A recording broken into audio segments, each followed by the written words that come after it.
strength and vulnerability. I've been exploring honesty about struggles, asking for help, sharing. And today I want to talk about perhaps one of the hardest vulnerabilities of all. That's admitting when we've been wrong, when we need to change. I'm thinking about 1 John 1:9 that says, if we confess our sins, he's faithful and just and will forgive our sins and purify us from all unrighteousness. But it starts with us recognizing when we're wrong. I know about a manager who realized she'd been micromanaging her team out of her own insecurity, kind of stifling their creativity and morale.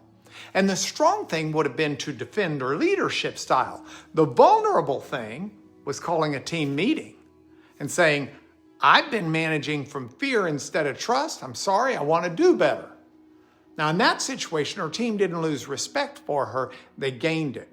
Her willingness to change transformed her workplace culture. I know parents whose constant criticism seems to damage their relationship with their children. And one dad in particular finally quit justifying it as teaching life's lessons. And he just sat down with his son and said, I've been too hard on you and I'm sorry. I'm going to work on lauding your strengths more than pointing out your mistakes. And that conversation became a turning point in their relationship. True strength isn't never being wrong. We're all wrong. It's having the courage to admit when you are and the humility to change. So today, is there an area where you need to acknowledge you've been wrong? That admission's not a weakness. It's the first step toward growth.